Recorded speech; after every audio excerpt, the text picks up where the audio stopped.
Sa simula ng pelikula, makikita natin ang isang dating ahente ng CIA na si Philip na pinapatay ang 12-dosenang miyembro ng mafia.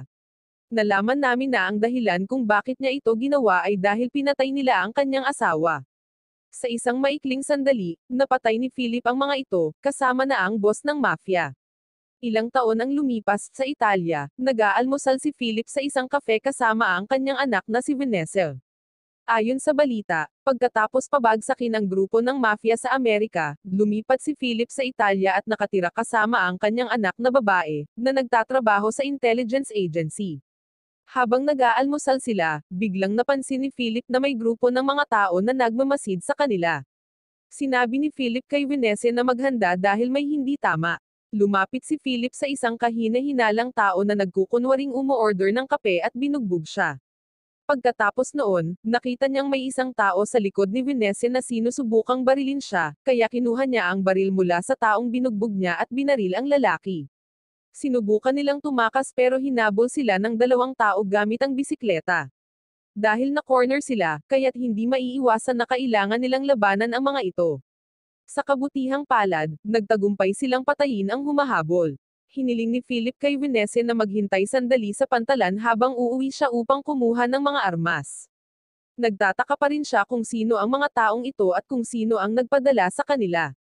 Dumating si Philip sa kanyang bahay hindi nagtagal dahil hindi ito masyadong malayo. Agad siyang kumuha ng mga armas bilang paghahanda sa muling pag-atake ng kaaway, ngunit may ilang tao ang dumating. Napatay ni Philip ang lahat ng mga ito at kinumpiska ang isa sa kanilang mga cellphone. Bumalik si Philip kay Vanessa, na naghihintay. Tinanong ni Vanessa kung sino ang mga taong ito at kung tapos na ba ang lahat. Sumagot si Philip na hindi niya alam pero maaaring nagsimula pa lang ito. Dinala ni Philip si Vanessa upang bisitahin ang kanyang kaibigan na nakatira sa isang nayon. Sa daan, ibinigay niya kay Vanessa ang teleponong kinuha niya kanina at pinapasuri ito sa kanya, ngunit sa kasamaang palad, hindi niya ito mabuksan at tanging larawan lamang ni Philip ang nakita niya, na ginamit bilang wallpaper. Inisip niya na ang mga taong umatake sa kanila ay maaaring inutusan ng mga kaaway ni Philip noon, ngunit hindi maalala ni Philip kung sino ang kanyang mga kaaway dahil daan-daang masasamang tao na ang kanyang napatay. Pagkatapos noon, nagpasya silang tumigil sa isang motel at ipagpapatuloy nila ang kanilang paglalakbay papuntang nayon bukas. Kinabukasan, ipinagpatuloy ni na Philip at Vanessa ang kanilang paglalakbay papunta sa bahay ng kaibigan ni Philip sa nayon. Pagdating nila, sinalubong sila ng kaibigan ni Philip na lumabas na siya pala ang pinuno ng nayon. Sinabi ni Philip sa kanyang kaibigan na siya ay dumating upang magtago dahil siya at ang kanyang anak na babae ay hinahabol ng isang grupo ng mga tao. Nang marinig ito, biglang humingi ng tawad ang pinuno ng nayon, at ipinaliwanag na 2 araw na ang nakalipas, isang grupo ng mga tao ang dumating sa nayon na ito na pinangunahan ng isang lalaking nagngangalang Vlad. Kinuha nila bilang hostage ang ilan sa mga residente at pinatay ang ilan. Tinawag ni Vlad ang pinuno ng nayon at tinanong siya kung nasaan si Philip. Natakot ang pinuno ng nayon na papatayin ni Vlad ang kanyang mga tao, kaya napilitan siyang magsalita kung nasaan si Philip. Nalaman na si Vlad pala ang nakatatandang kapatid ng mafia boss na pinatay ni Philip 7 taon na ang nakalipas. Nang marinig iyon, napagtanto ni Philip na ang taong humahabol sa kanya ay nais na maghihiganti sa pagkamatay ng mafia boss. Kahit na ibinulgar ng pinuno ng nayon ang kinaroroonan ni Philip, hindi ito ininde ni Philip dahil alam niyang nasa alanganin na sitwasyon ang pinuno ng nayon at sinusubukan lamang nitong ipagtanggol ang kanyang mga tao. Nagpasya sina Philip at Vanessa na umalis upang hanapin si Vlad. Samantala, binisita si Vlad ng kanyang mga tauhan, na nagsabi sa kanya na ang mga taong ipinadala nila ay nabigo na tapusin sina Philip at Vanessa, at ngayon ay tumakas na sila sa kung saan-saan. Nang marinig ito, inutusan ni Vlad ang kanyang mga tauhan na magplano ng ibang paraan upang patayin sila. Pumunta sina Philip at Vanessa sa kanilang matandang kaibigan sa CIA, si Agent Holman, at sinabi sa kanya na gusto silang patayin ni Vlad. Ang dahilan kung bakit gustong patayin ni Vlad si Philip ay walang iba kundi upang maghihiganti para sa pagkamatay ng kanyang kapatid 7 taon na ang nakalipas. Pumunta si Philip kay Holman upang tanungin kung alam ni Holman kung nasaan ang punong tanggapan ni Vlad at kung sino talaga siya. Sumagot si Holman na sa kanyang pagkakaalam, si Vlad ay isang boss ng mafia na may maraming mga tauhan at ang kanyang punong himpilan ay nasa isang marangyang mansyon na hindi kalayuan mula sa lungsod. Ang tanging paraan para wasakin si Vlad ay ang nakawin ang lahat ng kanyang pera na na-convert na sa Bitcoin. Ang kabuuan ng lahat ng bitcoins ni Vlad ay nasa mahigit 500 milyong dolyar, at ang datos ay inilagay sa isang flash drive na nakaimbak sa isang pribadong bangko. Kung magtagumpay si Philip na nakawin ang flash drive, tiyak na mawawasak si Vlad, kaya madali na lang kay Philip na tapusin siya. Sa huli, pumayag sina Philip at Vanessa na nakawin ang flash drive, ngunit kailangan muna nilang maingat na ayusin ang kanilang estratehiya. Sa madaling salita, dinala ni Holman sina Philip at Vanessa sa isang marangyang hotel upang talakayin ang estratehiya. Nalaman na ang hotel ay hindi malayo sa lokasyon ng pribadong bangko kung saan inilagay ni Vlad ang flash drive. Iminungkahi ni Holman na pasukin nila ang bangko sa lalong madaling panahon, ngunit tutol si Philip dito, lalo na't hindi nila alam kung aling safe ang pinaglagyan ni Vlad ng flash drive.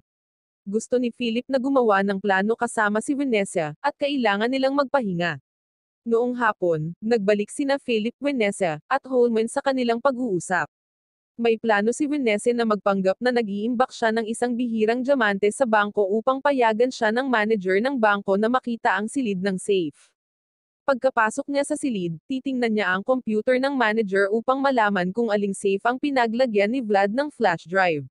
Nang marinig ito, nagtanong si Holman kung ano ang gagawin niya kung mahuli siya ng mga gwardya. Sumagot siya na kung mahuli siya, wala na siyang ibang pagpipilian kundi patumbahin ang mga gwardya. Sinabi niya na kailangan din niya ng isang tao na magbabantay sa kanya dahil si Philip mismo ang aatake sa punong himpilan ni Vlad.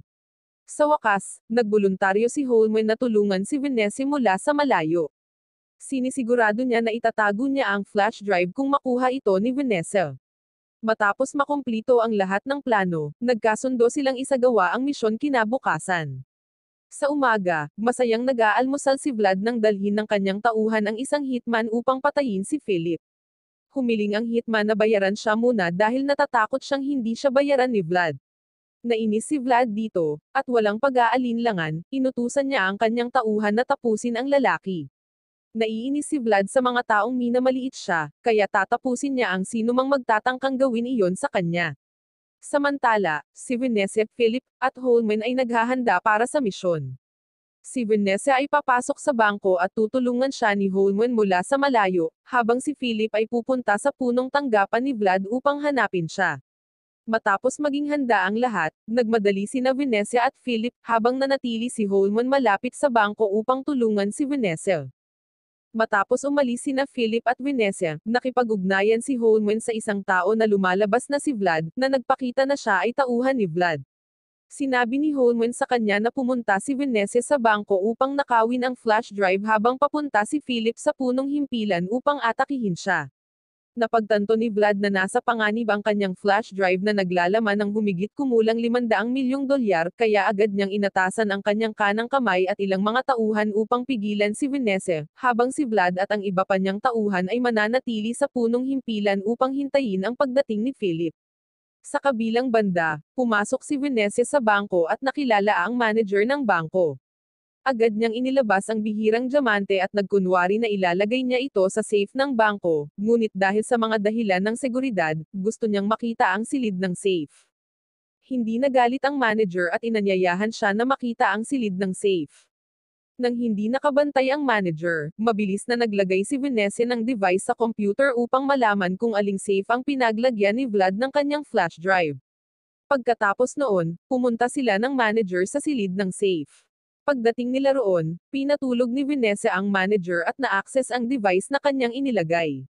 Nalaman niya na ang flash drive ni Vlad ay nasa safe number 333. Pagkatapos, gumawa siya ng maliit na pagsabog para buksan ang safe at sa wakas ay nakuha niya ang flash drive. Pero narinig ng dalawang gwardya malapit doon ang pagsabog, kaya agad nilang sinuri. Gusto man niya o hindi, kinailangan ni Vanessa na patumbahin ang mga gwardya. Matapos patulugin ang mga gwardya, umalis si Vanessa sa gusali at nakatagpo ng isang tao na naghanda ng motorsiklo para sa kanya. Nalaman niyang ang taong iyon ay ang kanyang pamangkin, na lihim na kasali sa misyon. Ang tagapayo ni Vlad at ang kanyang mga tropa ay dumating kaagad at agad na hinabol sina Venecia at ang kanyang pamangkin, na tumakas gamit ang motorsiklo. Sa gitna ng habulan, nagawang lokohin ni Venecia ang mga humahabol at ibinigay ang flash drive kay Holman para sa pag-iingat, habang sinadyang ilihis ng pamangkin ni Venecia ang atensyon ng mga humahabol. Pagdating ni Philip sa punong himpilan ni Vlad ay inalis niya ang lahat ng mga gwardya sa labas. Samantala, ang pamangkin ni Venecia, si Lydia, ay na-corner ng mga tauhan ng kanang kamay ni Vlad, ngunit hindi siya sumuko at sinubukang tumakas sa pamamagitan ng pag-akyat sa pader. Sa kasamaang palad, nahuli rin siya sa huli. Pumasok si Philip sa punong himpilan ni Vlad, ngunit sa loob, handa na sina Vlad at dalawa sa kanyang mga tauhan para labanan siya. Hiniling ni Vlad kay Philip na labanan muna ang dalawa niyang tauhan, at kung makaligtas siya, maghihintay siya sa kanya sa pangunahing silid. Matapos matagumpay na mapatay ang isa sa mga tauhan ni Vlad, kinailangan harapin ni Philip ang isa pa, at sa kabutihang palad, natapos niya ang taong iyon at sa wakas ay nakipaglaban kay Vlad. Matapos makipaglaban ng matagal, naipit ni Philip si Vlad gamit ang kanyang tuhod. Nang malapit nang tapusin ni Philip si Vlad, biglang dumating ang kasintahan ni Vlad at sinabi kay Philip na nahuli nila si Lydia, at kung gusto pa rin ni Philip na makita siyang buhay, kailangan niyang pakawalin si Vlad. Wala nang ibang pagpipilian kundi pakawalin ni Philip si Vlad. Pagkatapos ay humiling si Vlad kay Philip na umalis sa kanyang punong himpilan at nangakong pakakawalan si Lydia. Hindi lubos na nagtitiwala si Philip kay Vlad, ngunit dahil mayroon na siyang ibang plano, pinili na rin ni Philip na umalis. Pagkatapos umalis ni Philip, tinawagan si Vlad ni Holman, ang traidor. Sinabi ni Holman na nasa kanyang mga kamay na ang flash drive na ninakaw ni Venecia, kaya huwag silang mag-alala. Nang marinig ito, inutusan siya ni Vlad na dalhin ang flash drive sa kanyang punong himpilan. Sa kabilang banda, si Venecia ay naghihintay sa pagdating ni Philip sa isang simbahan. Hindi nagtagal, dumating si Philip. Agad siyang niyakap ni Venecia dahil labis siyang nag-aalala para sa kanya. Tinanong niya kung nagtagumpay ba siyang patayin si Vlad. Sumagot si Philip nang hindi dahil nahuli ni Vlad si Lydia. Nang marinig iyon, nakaramdam ng matinding pagkakasala si Venecia dahil siya ang nag-utos kay Lydia na tumulong. Hiniling ni Philip kay Venecia na manatiling kalmado dahil mayroon na siyang ibang plano para iligtas si Lydia at tapusin si Vlad at lahat ng kanyang mga kasabwat. Si Lydia ay dinala sa punong tanggapan ni Vlad. Mukhang napakasaya ni Vlad dahil magagamit niya siya para patayin sina Philip at Venecia ng sabay. Dumating si Holman at agad na ibinigay ang flash drive kay Vlad pero nang sinuri niya ito, lumabas na peke ito dahil ang tunay ay nasa kamay pa rin ni Venecia. Nalaman na mula pa sa simula ay alam na ni Philip na si Holman ay tauhan ni Vlad kaya sinadya niyang gamitin ito upang malaman ang kahinaan ni Vlad. Nagalit si Vlad at hiniling niya kay Holman na kunin ang tunay na flash drive. Di nagtagal, tinawagan ni Philip si Holman, sinabihan siya na kung gusto nilang makuha ang flash drive, kailangan nilang pakawalin si Lydia. Hihintayin ni Philip na dumating si Vlad sa nayon ng kanyang kaibigan, kung saan minsan nang bumisita si Vlad. Ayaw mawala ni Vlad ang kanyang $500 milyong, kaya pumayag siya sa kahilingan. Matapos ang tawag, gumawa si Vlad ng plano upang tapusin sina Philip at Venecia sa panahon ng palitan. Kinagabihan, ang pinuno ng nayon, kaibigan ni Philip, ay nagluluto nang marinig niya ang katok sa pinto. Nang binuksan niya ito, lumabas na sina Philip at Venecia. Tinanong ng pinuno ng nayon kung napatay na ba ni Philip si Vlad. Sumagot si Philip na hindi pa niya nagagawa iyon, at ang mas masama pa, si Lydia ay nahuli ni Vlad. Pero may plano na siya para iligtas siya, sa pamamagitan ng pagpapalit ng flash drive na nasa kanyang mga kamay. Hiningi niya sa pinuno ng nayon na ilikas ang lahat ng kanyang mga residente sa simbahan dahil ang palitan ay magaganap sa nayon na ito kinabukasan ng umaga. Sa kabutihang palad, pinagkatiwalaan ng pinuno ng nayon si Philip kaya pumayag siyang gawin ang hinihiling sa kanya. Humiling din si Philip sa pinuno ng nayon ng mga armas sakaling hindi tuparin ni Vlad ang kanyang pangako. Agad na dinala ng pinuno ng nayon sina Philip at Venecia sa itaas na palapag at ibinigay sa kanila ang lahat ng armas na mayroon siya. Sa umaga, naghahanda si Vlad at ang kanyang mga tropa para sa palitan. Dumating din si Holman, ang traidor, kasama nila. Sa daan, sinabi ni Vlad na ang palitan na ito ay isang panlilinlang lamang, kung nasa kanyang mga kamay na ang drive, kailangan nilang agad na tapusin sina Philip at Venecia kasama na si Lydia. Sa madaling salita, dumating si Vlad at ang kanyang mga tropa sa nayon. Napakatahimik ng nayon dahil lahat ng residente ay inilikas ng pinuno ng nayon. Agad na tinutukan ni Vlad ng baril si Lydia habang tinatawag ang pangalan ni Philip. Hindi nagtagal, dumating si Philip na mag-isa, dala ang flash drive, ngunit hindi namamalayan ni Vlad, handa na si Vanessa na barilin siya mula sa malayo. Hiniling ni Philip kay Vlad na pakawalan muna si Lydia bago niya ibigay ang flash drive, ngunit tumanggi si Vlad dahil gusto niyang makuha muna ang flash drive bago pakawalan si Lydia. Hindi nais na pahabain pa ang pagtatalo, inihagis ni Philip ang flash drive. Agad na sinuri ito ng mga tao ni Vlad at kinumpirma nilang ito ang tunay. Pagkatapos ay nanumpa si Vlad na hindi niya kailanman pakakawalan si Lydia hanggat hindi papatay sina Philip at Vanessa. Inaasahan ang pagtataksil na ito, sinenyasan ni Philip si Vanessa, at nagkaroon ng palitan ng putok. Matapos matagumpay na mapabagsak ang mga tauhan ni Vlad, hinarap ni Philip ang kanang kamay ni Vlad, habang hinarap ni Vanessa si Holman, ang traidor. Mabilis na tinalo ni Philip ang kanang kamay ni Vlad at agad na tumakbo upang tulungan si Vanessa, na tinutukan ni Holman ng baril. Matapos mapigilan si Holman, sumama sina Philip at Vanessa kay Lydia, na nagawang makawala. Ipinaalam ni Lydia sa kanila na tumakas si Vlad patungo sa simbahan, ngunit siya ay malubhang nasugatan mula sa putukan kanina. Pinili ni Philip na huwag siyang habulin, tiwala na ang mga taga-nayon na ang bahala para tapusin ang sitwasyon. Si Vlad, dumudugo at desperado, ay naglakad patungo sa simbahan ngunit bumagsak siya sa labas ng simbahan. Di nagtagal, dumating ang pinuno ng nayon kasama ang mga taga-nayon, at sabay-sabay nilang tinapos si Vlad, bilang paghihiganti sa mga pagdurusang dulot niya sa kanila. Kinabukasan, nagdaos ng isang pagdiriwang ang mga taga-nayon bilang paggunita sa kanilang tagumpay laban kay Vlad. Sa panahon ng pagdiriwang, inihayag ni Vanessa kay Philip na gumawa siya ng kopya ng flash drive ni Vlad, na naglalaman ng kayamanan sa Bitcoin. Plano niyang gamitin ang pera upang makatulong sa muling pagtatayo ng nayon. Si Philip ay ipinagmamalaki, alam na ang kayamanan ni Vlad ay gagamitin na ngayon upang magdala ng bagong buhay sa nayon sa halip na magdulot ng higit pang pinsala. Wow naman! Doon nagtatapos ang pelikula mga idolo, salamat sa inyong panonood.